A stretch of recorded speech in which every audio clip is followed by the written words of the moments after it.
पार्टीको विरुद्ध भ्रष्टाचारका विरुद्ध संघीयताका विरुद्ध यो आन्दोलन भएको हो। यो आन्दोलनले आज राजा नाना रीति सिराउँछौ, आज राजालाई नाना रीति सिराउँछौ, गणतन्त्र अन्त्य भयो, आज राजालाई नाना रीति सिराउँछौ। माया गर्नुहुन्छ नेपाली जनताहरूलाई अब हामीले राष्ट्र पुनर्स्थापना गर्नुको निमित्त तपाईहरू जहाँ हुनुहुन्छ, जस्तो अवस्थामा हुनुहुन्छ त्यहीबाट उठ्नुहोस्। तपाईहरू सकेसम्म काठमाडौँ केन्द्रित हुन सक्नुहुन्छ भने आउनुहोस्, सक्नुहुन्न भने तपाईँ आफ्नो जिल्लाबाट तपाईँ जहाँ हुनुहुन्छ त्यहाँबाट उठेर हामी नेपाली जनताको अभिभावकीय संस्था राज संस्था पुनर्स्थापना गर्नको निमित्त तपाईँ जहाँ हुनुहुन्छ त्यहाँबाट उठ्नुहोस्, लाग्नुहोस्, जाग्नुहोस्। अब पनि तपाईँहरूको आँखाको पट्टी र कानको टेडी खुलेन भने जसरी यिनीहरूले राजालाई पूर्व राजा भनिराखेका छन् त्यसै गरी नेपाललाई पूर्व नेपाल र नेपालीलाई पूर्व नेपाली बनाउँदैछन्।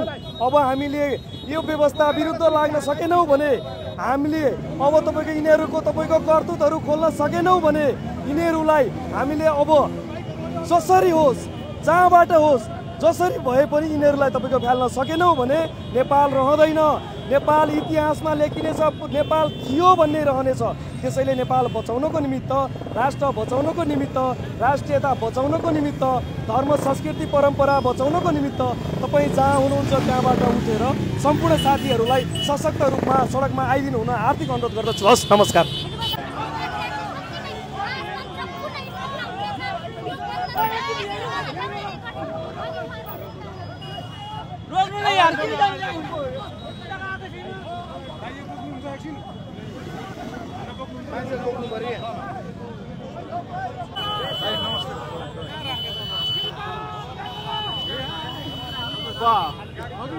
संसदमा अहिले विधेयकहरू चलिरहेको छ।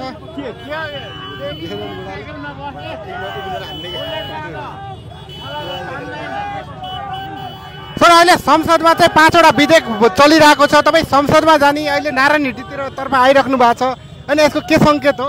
यो जनलहर हो। यो विधेयक फिधेयक यिनीहरूले डकाएको सबै निकाल्ने हो। धन्यवाद। हाम्रो राजा, हाम्रो देश के को लागि यो हामी हाम्रो राजाको लागि हो। हजुर, यो हाम्रो देश बलबहादुर जहाजले बनाए भ्रष्टाचारीहरूले यी भ्रष्टाचारी शोषक सामन्ती धर्म बेच्ने, देश बेच्ने, जनता बेच्ने। भोलि राजा आउने बित्तिकै फेरि कायपलट हुन्छ त देश?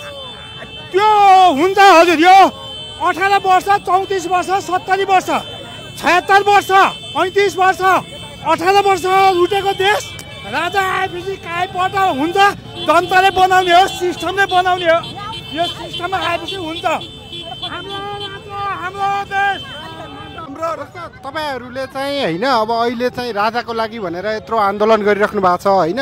अब तर गुटमा हुनुहुन्छ क्या, दुर्गा प्रसादले पोखरामा गर्नुभएको छ, तपाईँहरूको राप्रपाको बुटोलमा थियो, अहिले तपाईँहरू युवा शक्ति नेपाल भन्ने हुनुहुन्छ, त्यो तपाईँहरूले चाहिँ काठमाडौँमा गर्नुभएको छ। यो एकै ठाउँमा मिलेर एकै ठाउँमा एक्कासी गर्दाखेरि झन् प्रभावकारी हुने होला नि? हुन त एकदमै राम्रो हुन्छ होइन। सबैजना एकै ठाउँमा भेला हो र त सकिँदैन नि। उहाँले जुन पार्टीगतमा हाम्रो मान्छेहरू ठाउँ ठाउँमा हुनुहुन्छ नि, उहाँहरूले उता गर्नुभयो, हामीले यता गऱ्यो, त्यस